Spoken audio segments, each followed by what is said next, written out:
It is Wednesday once again, so our top 5 list for this week.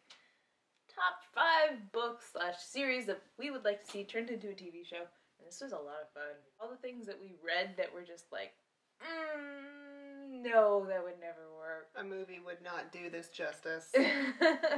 Or just, can you imagine what this TV show would look like if this book got turned into a movie? Holy crap. So anyways, our list for this week. Number 1, we have Wicked by Gregory Maguire. Now this has been turned into a musical. They've been threatening a musical movie for years on end. But actually, I think now that this has actually concluded and there's 3-4 books, it would make a pretty kick-ass TV show. Especially if they went kind of back to the book itself, not the musical, because that is a very, very skewed, messed up version of Oz. Like, that is not a place I would like to go. Yeah. It's no thank you. And, I mean, there's so many characters kind of running around. There's Elphaba until her life kind of ends, and then you've got this whole other, like, political intrigue going on. And just all the weird random stuff that actually happens in the book that doesn't happen in the musical. Like the talking fish? Yeah. The bottom of the well. The club. With the tiger. Yeah. And people were never the same again. I really want to go back and actually reread Wicked now that I've been through university. Because it takes place at the college. At the very beginning of the book, they're all at college together. So I kind of want to see if my college experience colors this a little bit more. Oh look, there's that weird professor I had. But yeah, I think it would make a really awesome series. Kind of budget level of Game of Thrones. That'd be amazing. And they could do like 5 seasons of that, no problem. Easy. So easy. Next on our list is Sandman.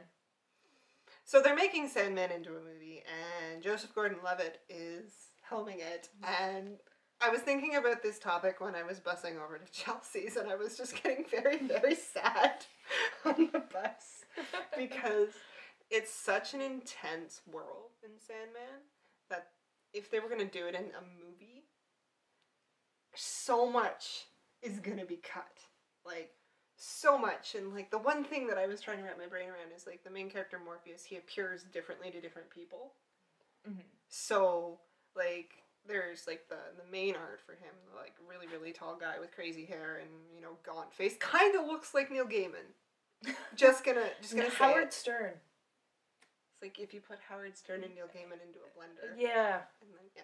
So I was sitting there and I was trying to figure out, like, what are they gonna do with this? Like, how are they gonna do it? Are they just gonna, like, ride it out with him looking one way? And I'm like, no, but that ruins the point, because it's supposed to be dreams, and I'm thinking about if it was a TV series, like, 1 season per volume of, like, oh, it could be so good. How many volumes are there? There are 10.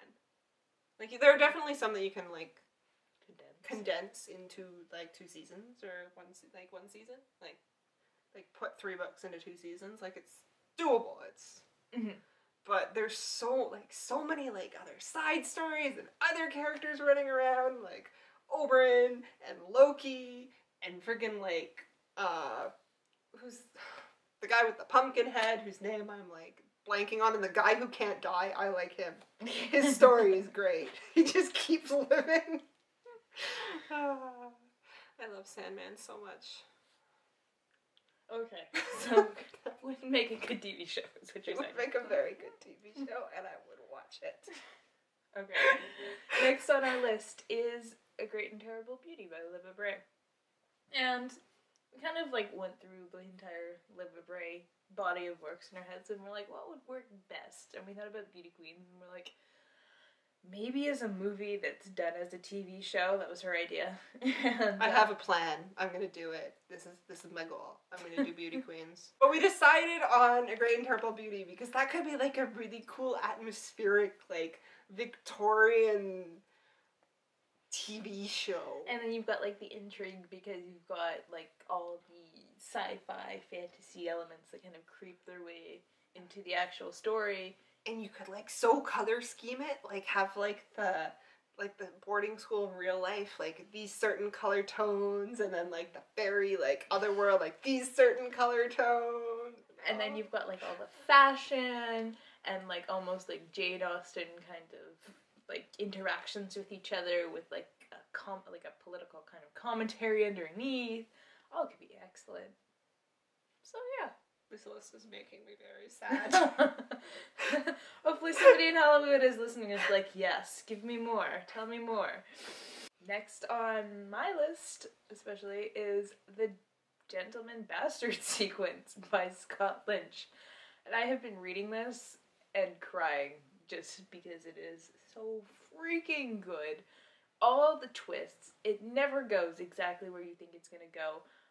The characters just break your heart. And there's so much in this series, and just the way it would look with all their, like, elder glass towers and the, like, walkways and the way, like, each city is kind of, like, set up would be phenomenal. It is a whole world that somebody could just go nuts in, and there's so much to it that it would easily make, like, 20 seasons if you really wanted. So, yeah, that is my vote. Last on our list is The Newsflash Trilogy by Mira Grant.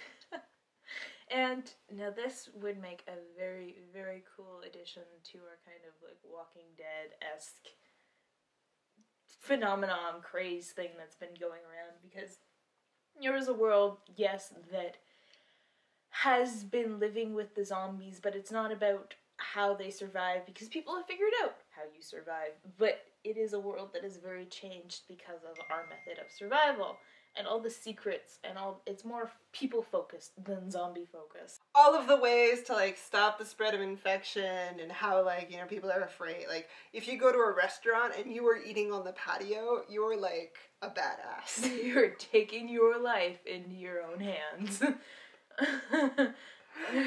It is a world that I could never live in. I would cry. Because all of the needles and all of the blood tests and just, like, never going outside or enjoying the sunshine, like going for a walk, going for a hike, things you do not do.